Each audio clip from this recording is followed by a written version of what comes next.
La salle de conférence de l'unité d'oncologie pédiatrique du centre hospitalier universitaire départemental d'Ouémé et du Plateau a servi de cadre ce vendredi 21 juillet 2023 au lancement officiel de la deuxième édition du projet Accueil en milieu hospitalier en Morse. À l'entame, c'est le directeur du projet qui, souhaitant la bienvenue aux particuliers, a témoigné sa gratitude pour le rendu du projet. Cette initiative de la Jeune Chambre Porto-Novo Impact a une vision claire, créer un environnement accueillant et bienveillant pour les patients et leurs familles lorsqu'ils franchissent les portes de nos établissements de santé. Pour les personnes concernées, et nous avons décidé de faire une différence. Au cours des préparatifs, nous avons travaillé main dans la main avec les parties prenantes, les professionnels de la santé et les usagers. Leur contribution a été inestimable et a permis de façonner ce projet avec pertinence et compassion. En tant que directeur de projet de la Jeune Chambre Porto-Novo Impact, je suis fier du travail accompli par notre équipe dévouée. Le président de la JCI Porto-Novo Impact n'a pas manqué d'expliquer le bien fondé du projet et ses différentes phases d'exécution. Ce projet dénommé AMOS, Accueil en milieu hospitalier, est à sa deuxième édition. La première édition est celle de 2020, dont le rendu a été fait à l'hôpital El Fater de Porto-Novo. Ce projet que nous aurons à mener ce jour se fera en deux phases. La phase d'une communication et celle de la fixation des plaques.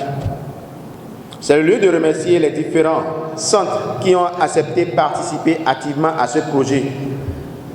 Je vais citer par exemple la polyclinique Bon Samaritain, l'hôpital New Life, la clinique Bonne Espérance, le CHCO, le personnel du CHCO aussi est là. Un accueil aimable et un réel intérêt pour le malade. Empêché, le président de la JCI Bénin s'est fait représenter sur l'activité. L'accueil en milieu hospitalier, c'est une manière pour la Jeune Chambre Porto-Novo Impact d'alléger un peu les souffrances de ses patients. Parce que venir à l'hôpital, c'est être chargé déjà des difficultés. Et pour retrouver les services, doit être encore haute difficulté. Je pense que c'est beaucoup plus compliqué. Et pour vous, chers invités, c'est le moment de vous dire également merci. Merci pour les partenaires qui ont cru en ce projet, qui ont investi. Également empêché, le directeur du centre hospitalier universitaire départemental de l'Ouémé et du Plateau s'est fait représenter. C'est vrai que l'accueil est lié à peut-être à des problèmes personnels que la personne a. Lorsque la personne vient au service, quel est son état d'âme? Si c'est une femme, elle avait déjà des problèmes avec son mari à la maison, mais là, ou bien l'un de ses enfants est malade, donc lorsqu'elle vient un peu stressée, c'est un peu difficile. Malgré son agenda bien chargé, le parrain de l'activité, le professeur Boyon, chef unité oncologie pédiatrique, a marqué de sa présence à cette cérémonie. Quand on parle d'accueil, tout le monde ici connaît l'avantage.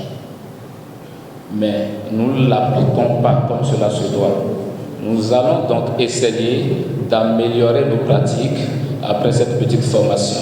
Rappelons que ce projet qui vise l'ODD 3 se déroule en deux phases. Une phase de sensibilisation animée par le parrain de l'activité et la seconde phase consiste à fisser les plaques portant des messages de sensibilisation dans certains centres.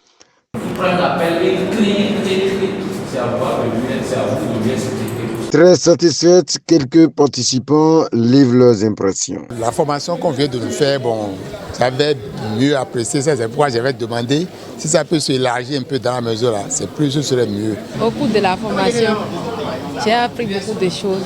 Pratiquement tout le monde a admiré cette formation et beaucoup doit se changer par rapport à ça.